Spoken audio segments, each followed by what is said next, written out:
Bueno, pues voy a dividir esta charla en 4 puntos y así queda más claro. Primero, quién fue Bernardita. Segundo, ¿qué es Lourdes? Tercero, ¿qué son las reliquias de una santa? Y cuarto, significado de sus reliquias para nuestro tiempo. La charla quiere titularse Reliquias del pasado para el presente. Bueno, pues primer punto, ¿quién fue Bernardita? En realidad, qué destino más extraño el de esta joven campesina a la que nada distinguía de sus compañeras como no fuera su extrema pobreza. El día 17 de enero de 1844 nace Bernardita en el molino de Bolí. Y a poco de nacer, su madre, Luisa, sufre un accidente y no pudo amamantar a su hija. Lo hizo una nodriza, María Lagüés, que acababa de perder a un hijo. Y Bernardita tiene que ir a casa de la nodriza para ser cuidada por ella. Su padre, molinero, trabajó primero en su propio molino, aunque no le fueron bien las cosas, como veremos. Y aparte de que económicamente no le fue bien, tuvo en su molino un accidente de trabajo, le saltó una piedra al ojo y a consecuencia de esto perdió la vista de ese ojo. Ya veis qué comienzos los de Bernardita. Realmente la vida de Bernardita fue muy complicada. En 1854 tenía Bernardita 10 años y se hace necesario abandonar el molino de Bolí. Su padre ya es un molinero arruinado y se ve obligado a trabajar de jornalero y a menudo no encuentra trabajo. En el año 1855, Bernardita tenía 11 años, llega a la región una epidemia de cólera. Bernardita no muere en esa epidemia, sale de la enfermedad, pero le quedará de por vida una salud frágil y un asma que le hará sufrir toda su vida. Su padre sigue trabajando a cuenta de otro y su madre, Luisa, tiene que ir de lavandera por las casas. Teniendo que trabajar los dos padres, con 12 años, tiene que quedarse Bernardita al frente de la casa y de sus hermanos más pequeños, y no puede ir ni a la escuela ni a la catequesis de su parroquia. La familia, pobre, tiene que abandonar hasta su propia casa, y es un primo suyo el que ahora les deja gratuitamente un local que tenía abandonado y que había sido cárcel en tiempos pasados. Es el Chacot, una sola habitación. Ahí han de vivir 6 personas y está en el centro de la parte vieja de Lourdes. Ya veis pues qué preámbulos en la vida de Bernardita, que ya muy pronto, en 1858, cuando ella tenga 14 años, recibirá la primera de las apariciones de la Virgen. No es raro que ella, llena de sabiduría espiritual, con criterios del Evangelio, dijera muy convencida: la Virgen Santísima me eligió a mí porque soy la más pobre y la más ignorante. En total tuvo 18 apariciones, que van desde el 11 de febrero de 1854, la primera, hasta el 16 de julio, la última, de febrero a julio. Y en la 16ª fue el 25 de enero, pues fue cuando la Virgen le reveló, después de preguntarle 4 veces a la señora cómo se llamaba, le reveló cuál era su nombre. Por fin le dijo: yo soy la Inmaculada Concepción, en patués, ni siquiera en francés, que igual Bernardita no hablaba bien el francés, y en la gruta de Lourdes está escrito debajo de la imagen en patués que era Inmaculada Concepción. Yo soy la Inmaculada Concepción. Luego volveré sobre este nombre, es tema clave, pero seguimos con las dificultades de la vida de ella y de su familia. Los hemos dejado pobres en el año 1856. Y al año siguiente, un año antes de las apariciones, más dificultades. El 27 de marzo del año 57, 1800, los gendarmes de París detienen a Francisco Subirú, su padre, acusado de haber robado un saco de harina. Va a la cárcel, solo una semana.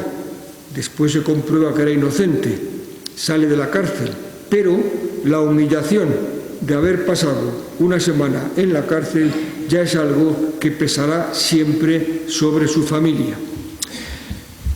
Con todas estas dificultades, imaginaros qué preámbulos, cómo Dios hace las cosas, qué vida. Con tantas dificultades, la familia dice: pues mira, no podemos vivir todos, y decide enviar a Bernardita a Bartres, un pueblo donde vivía la antigua nodriza, y así hay uno menos que alimentar en casa. Y a Bernardita le cuesta abandonar a la familia. ¿Cómo se consuela? Se consuela cuando le dicen que en esa parroquia hay un sacerdote y que allí podrá asistir a la catequesis. Y entonces podrá prepararse para hacer la primera comunión. Se ilusionó. Entonces, bueno, por lo menos tendré un sacerdote que me hará la catequesis, me preparará para la primera comunión.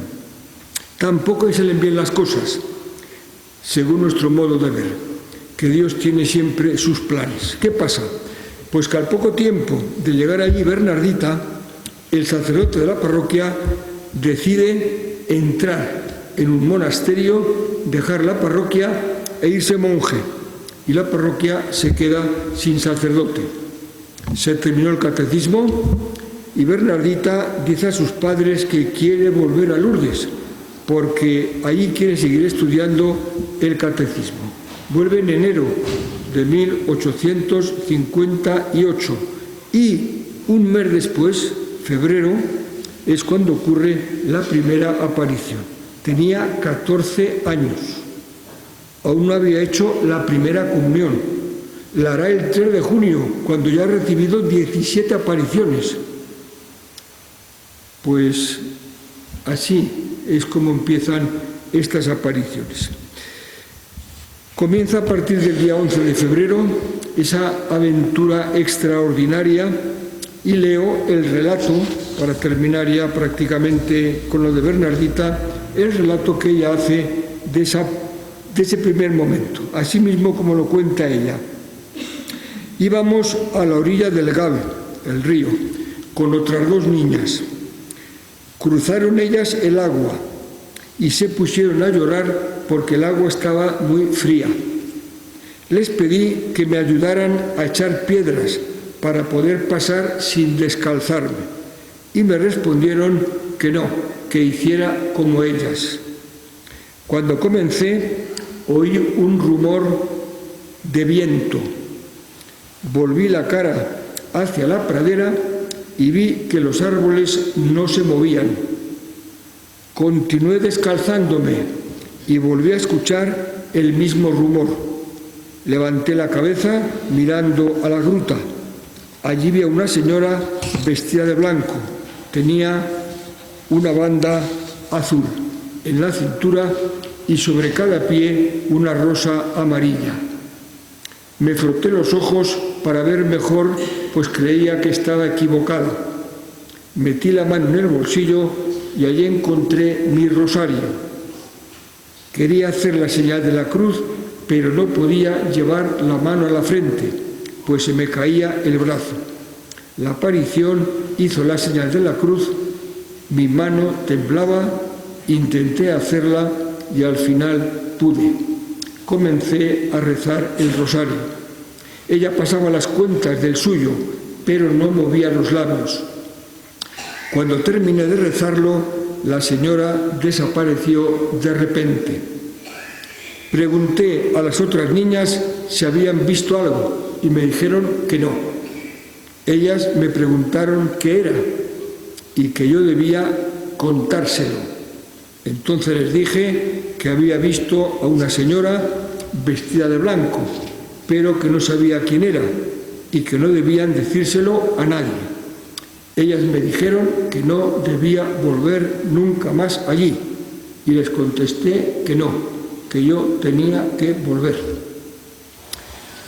Bueno, pues dejando otras apariciones, ya hemos dicho que fueron 18, hasta el 16 de julio, fue en la 16ª aparición cuando la señora le dijo: yo soy la Inmaculada Concepción.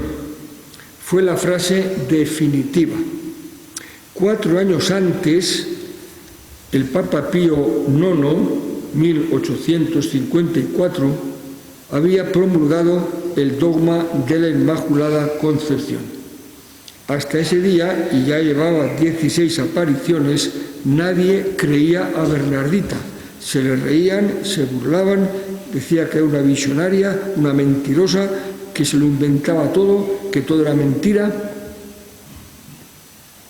Pero cuando la Virgen le dijo eso, ella, que no sabía nada de ese dogma, pues fue al párroco de Lourdes, padre P. I. Irabal, para decírselo.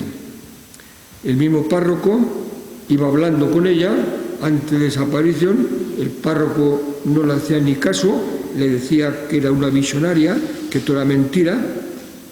Y ella, después de ir a la señora, este nombre fue a decírselo al párroco. Ella repetía aquellas palabras que aún no entendía. Bernardita ignoraba esa expresión teológica que sirve para nombrar a la Santísima Virgen. El sacerdote, al oír aquello, se conmueve y piensa: es imposible que esta niña ignorante, que apenas sabe leer y no ha podido asistir ni a la catequesis, aún no ha hecho ni la primera comunión, pueda ni siquiera nombrar lo de la Inmaculada Concepción, dogma que el Papa acaba de definir hace solo 4 años. Despidió a Bernardita y se puso a rezar y a llorar emocionado, pensando: a esta niña se le aparece la Madre de Dios. 4 años más tarde fue cuando el obispo de Tarbes, en 1862, reconoció oficialmente la realidad de las apariciones. Y en 1866, Bernardita decide ser monja, 20 años tenía, y va al convento de la ciudad de Nevers, muy lejos de Lourdes, 600 kilómetros. Allí quiere ocultarse y pasar desapercibida a los ojos del mundo. No sale nunca del convento y muere allí el 16 de abril de 1879. Tenía 35 años. Es semana de Pascua, aquel año miércoles de la semana de Pascua. Y el Papa Pío XI la canonizó el 8 de diciembre, fiesta precisamente de la Inmaculada Concepción del año 1933. Bueno, pues una vida de Bernardita brevemente contada, muy complicada y al mismo tiempo tan agraciada por Dios y por la Virgen. Segundo punto, ¿qué es Lourdes? Vamos a lo esencial. Lourdes es un lugar de peregrinación y centro de oración y de fe de muchas personas. Alrededor de 6 millones de personas visitan cada año el santuario de Lourdes. En Lourdes se aprende la lección de la universalidad. No se puede estar en Lourdes con mente estrecha. Allí hay gente de todos los colores y de todas las razas. Los rostros de las personas reflejan de todo: alegría a veces, sufrimiento a veces, cansancio a veces, esperanza a veces. En Lourdes se vive la universalidad. En Lourdes se encuentra también la debilidad humana, la limitación, la enfermedad, pero también la compañía de unos con otros, la ayuda mutua, la alegría del compartir.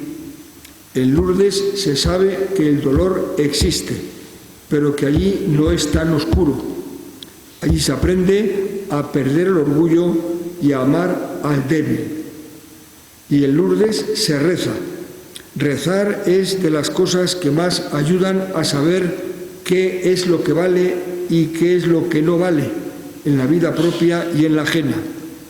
Se ve rezar ante la gruta y se ve rezar en el Rosario de las Antorchas y se ve rezar en la Misa Internacional y se ve rezar en muchas celebraciones. Voy a fijarme solamente en que allí todo es gracia de Dios. La gracia es un don y como tal no tiene precio, porque nos es dada gratuitamente. En una ciudad como Lourdes, con las calles de alrededor saturadas de comercios, el santuario vive, paradójicamente, de un valor esencial para nuestro tiempo: la gratuidad. Gratuidad, por supuesto, de aquel don de Dios que representa las apariciones a Bernardita, pero gratuidad también del servicio de miles de voluntarios que a lo largo de la temporada dedican su tiempo y su esfuerzo en favor de los enfermos, de los jóvenes, de los visitantes, ya sea en las hospitalidades, en los pabellones, en las oficinas de información, en la ciudad de los jóvenes, etc. Gratuidad también representada de forma bien significativa por las velas y cirios que se consumen sin más utilidad que expresar la oración para gloria de Dios. Tercer punto. ¿Qué son las reliquias de una santa? Bernardita murió, ya lo hemos dicho, un miércoles de la semana de Pascua, aquel año 16 de abril de 1879, en el convento de Nevers. Tenía 35 años. Su cuerpo quedó expuesto a la piedad popular hasta el día 19 de abril. Y luego su cuerpo se guardó en una sepultura provisional y fue finalmente enterrado el día 30 de mayo. Pasa el tiempo. Se inició un proceso informativo sobre su vida y su santidad y 30 años después, 1909, se abre el sepulcro y se comprueba con absoluta fiabilidad que su cuerpo está incorrupto, no se ha descompuesto. 10 años después, 1929, se hace un segundo reconocimiento en previsión de su canonización y el cuerpo sigue igual que cuando se vio en 1909. Y aún se hizo una tercera exhumación del cuerpo de Bernardita en 1925 y lo mismo. Y es entonces cuando se recogen sus reliquias y su cuerpo ya no será enterrado. Se conserva ya en una urna de cristal en una capilla del convento.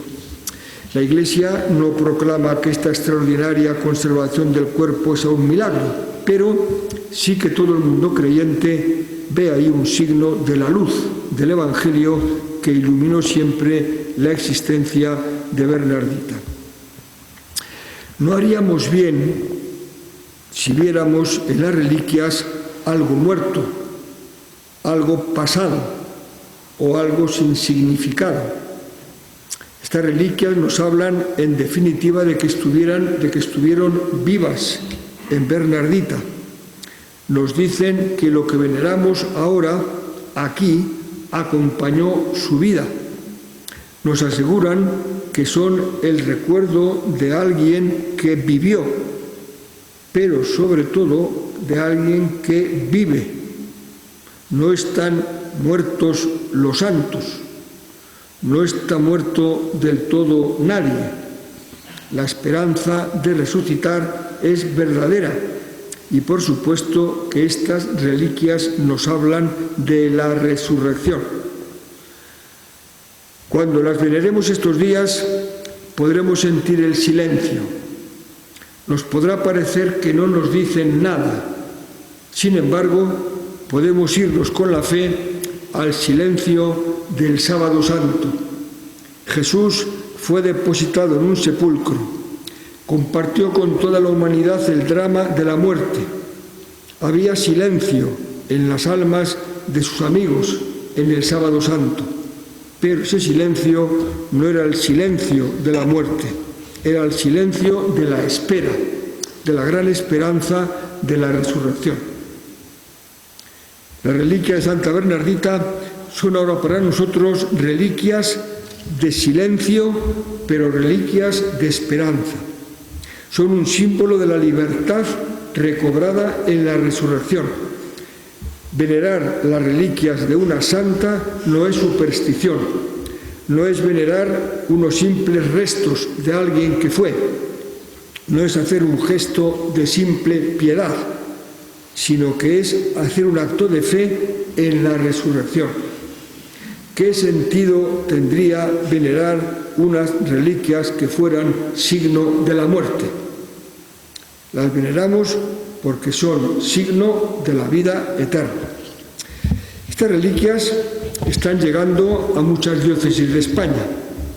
Ya podemos decir que son incontables las personas que en estos días han estado rezando ante las reliquias de Santa Bernardita.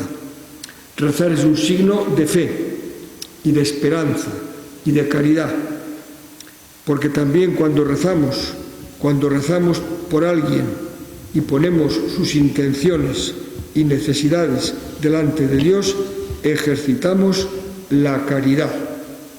Que vengan las reliquias de Santa Bernardita puede animar y ponernos más ilusión en vivir las tres grandes virtudes teologales: la fe, la esperanza y la caridad. Y por último, sus reliquias en nuestro tiempo presente. Con lo dicho, enlazamos esta cuarta y última cuestión. ¿Pueden decirnos algo estas reliquias para nuestro tiempo presente? Me parece que lo mejor será fijarnos en el pasado de Bernardita y ver cómo, de verdad y sin forzar nada, podemos traerlo justamente a nuestro presente. Como todos los santos, ella fue fiel, y en esto nos fijamos. En su momento, Bernardita fue fiel a 3 fidelidades, y a ellas estamos llamados también en nuestro tiempo. Primero, la primera fidelidad de Bernardita fue acudir regularmente a las invitaciones que la señora le pidió el día 18 de febrero en la tercera aparición. ¿Quieres hacerme el favor de venir aquí durante 15 días? Un detalle importante que impresiona si lo pensamos bien. La Virgen pidiéndole por favor a Bernardita. En definitiva, es el modo de tratar de Dios, no impone nada, pide las cosas con delicadeza.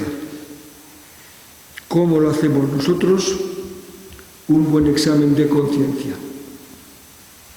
Bernardita, que ya empezaba a tener dificultades con las apariciones, ya llevaba 3, ya se le habían reído, ya empezaban las burlas, ya empezaban los desprecios, no hizo caso a los demás e hizo caso a la señora. A pesar de las burlas, a pesar de las amenazas, no faltó nunca y estuvo siempre delante de la gruta.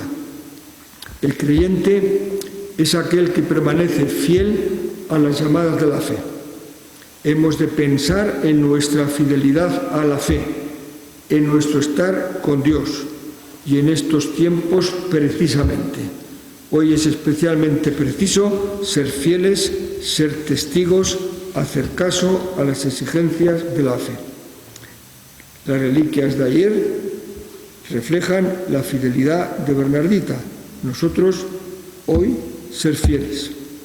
Segundo, la segunda fidelidad de Bernardita fue la perseverancia en querer saber quién era esa señora que se le aparecía y cuál era su nombre. Le preguntaba, no había respuesta. Ella seguía preguntando, ella seguía esperando. La respuesta por fin llegó en la 16ª aparición. Yo soy la Inmaculada Concepción. Ya hemos comentado esto y lo importante que fue. Pues lo nuestro ahora es tener en nuestra vida esa actitud de Bernardita, ser constantes, esperar que Dios se nos hará presente, que sus silencios no son definitivos, que no nos cansemos de rezar, de hacer el bien, de ayudar a los demás. Nos puede parecer que no sirve. Dios nos escucha y en su momento nos dará su luz. Ser constantes en buscar y en esperar a Dios. En el momento apropiado, Dios nos visita. Tenemos que actualizar nuestra constancia, nuestra perseverancia. Y por fin, la tercera fidelidad de Bernardita, que está en su fortaleza a la hora de dar testimonio. En la 13ª aparición, la señora le dijo, ve a decir a los sacerdotes que levanten aquí una capilla y se venga en procesión. Las crónicas cuentan que cuando Bernardita le fue a decir al párroco estas cosas, y aún no había sucedido lo del nombre, decirle al párroco lo de la Inmaculada Concepción, el párroco, que no creía para nada en eso, pues lo menos que hizo cuando le dijo que la señora le había dicho que fueran en procesión y todas esas cosas, lo menos que hizo el párroco fue despacharla de casa a gritos a 2 mujeres que iban con ella, 2 tías suyas. Y aquel mismo día, una buena feligresa le dijo al párroco que esas no eran maneras y que lo menos que podía hacer era escuchar. El párroco recapacitó, convocó a los vicarios, llamó a Bernardita para que por la tarde le dijera otra vez lo que le decía aquella señora que ella decía que veía. Lo contó y salió muy contenta, porque por lo menos había cumplido lo que le había dicho la señora. No salió muy convencida, seguramente, de que le iban a hacer caso, pero ya lo había dicho. Y cuenta las crónicas que decía, y si no quiere creerlo, que lo deje, pero yo estoy muy contenta porque ya le he dado el encargo. Es actualizando esto nuestra misión de ser fiel con nuestras palabras y nuestras obras. No hemos de pensar tanto en el éxito de nuestra misión, sino más bien en que nosotros cumplamos con nuestro deber. El deber del sembrador es sembrar. La cosecha ya no depende de él. Seamos responsables de nuestra fe. Concluimos así: que nos quede la presencia de María presente en Lourdes y siempre presente en nuestra vida. Ella dijo a los que servían en las bodas de Caná, y nos dice a nosotros, refiriéndose a su Hijo Jesús: haced lo que Él os diga. Y nos acompaña la presencia de Santa Bernardita, que obedeció siempre y en todo a la Virgen. La Virgen le había dicho: te haré feliz, pero no en este mundo. La felicidad verdadera es la de la santidad, la felicidad del cielo. Pues que esta visita de la reliquia de Santa Bernardita nos ayude a pensar en estas cosas de la fe y de la santidad. Que así sea.